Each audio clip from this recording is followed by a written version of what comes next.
Nombreux sont ceux qui plaident le sang alors qu'ils devraient user du nom.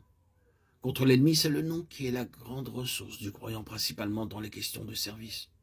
Le nom va plus loin que le sang, dans ce sens particulier, je dis bien, dans ce sens particulier, qu'il se rapporte à l'autorité de Christ sur l'ennemi. C'est le sang qui enlève à l'ennemi le terrain qu'il pourrait exploiter dans un but d'accusation et de condamnation, mais c'est le nom du Seigneur Jésus qui est l'arme grâce à laquelle, dans tous les domaines, l'autorité de Satan est réduite à rien. Du moins, en est-il ainsi pour ceux chez lesquels le péché et la chair ne sont plus en chemin. Ce n'est pas assez, en effet, d'en avoir fini avec la question du péché. Ce qu'il nous faut, c'est une position d'autorité sur les œuvres du diable, non pas dans notre propre vie seulement, mais dans les situations qui nous entourent. Car son action sur la terre se manifeste partout. Or, c'est précisément dans le nom que nous trouvons cette puissance. Le nom représente à la fois l'autorité de Christ sur l'ennemi et l'autorité que nous avons en Christ sur l'ennemi. Le chapitre 16 des Actes nous en fournit un exemple classique. Ce que nous avons là, si vous vous en souvenez, c'est un serviteur de Dieu, Paul, dont la vie personnelle, en ce qui concerne le péché, est au bénéfice du sang précieux et de toute sa vertu. Un serviteur de Dieu, d'autre part, qui a réalisé expérimentalement tout ce que la croix représente. De lui-même, il n'a rien, il ne peut rien, mais en Christ, il dispose de tout.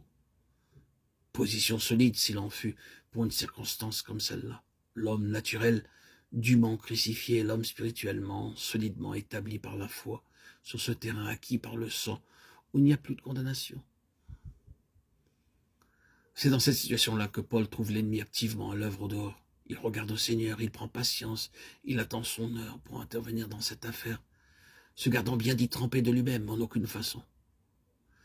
Pendant plusieurs jours, ou même bien des jours, il attend que Dieu lui fasse comprendre que le moment est venu pour lui d'agir.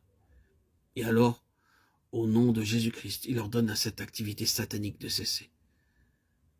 La position dans laquelle Paul se trouvait ici était triplement forte en raison de la croix, du sang et du nom. Mais au moment de l'action, c'est le nom qu'il fait intervenir, ce n'est pas le sang. L'activité de l'ennemi nous apparaît parfois comme quelque chose de purement objectif, et nous nous mettons à invoquer le sang. Mais l'action du sang doit déjà nous être acquise à ce moment-là, car si nos propres cœurs ne sont pas au bénéfice du sang et de tout ce que le sang signifie, nous risquons de voir l'ennemi se retourner contre nous. Ce n'est pas le sang que Paul a invoqué contre l'ennemi, c'est le nom. Il est entré en ligne au nom de Jésus-Christ. Nous trouvons dans l'histoire des fils de Sheva, acte 19, un exemple frappant dans l'autre sens. La croix était lettre morte pour eux et le sang ne jouait aucun rôle dans leur attitude intérieure. Ils ne faisaient qu'agiter une vaine formule. Nous vous conjurons par Jésus que Paul prêche. Ainsi les démons se retournent-ils contre ces hommes présomptueux en leur disant « Je connais Jésus et je sais qui est Paul, mais vous, qui êtes-vous » Jamais, sans doute, les fils de Sheva ne passèrent par une expérience si terrible. Ils découvrirent à leurs dépens qu'il n'y a rien dans une simple formule. Seule une attitude fondée sur la croix et légitimée par une appropriation préalable de toute la vertu du sang versé peut quelque chose. Mais elle peut tout, car elle nous associe à l'autorité du nom. Et le nom possède vraiment cette valeur-là. L'autorité sur l'ennemi lui appartient en propre. Dieu l'a souverainement élevé et lui a donné le nom qui est au-dessus de tout nom, afin qu'au nom de Jésus, tout genou fléchisse dans les cieux, sur la terre et sous la terre. Il l'a ressuscité des morts et l'a fait asseoir à sa droite dans les lieux célestes, bien au-dessus de toute domination, de toute autorité, de toute puissance, de toute dignité et de tout nom qui se peut nommer, non seulement dans le siècle présent, mais encore dans le siècle à venir.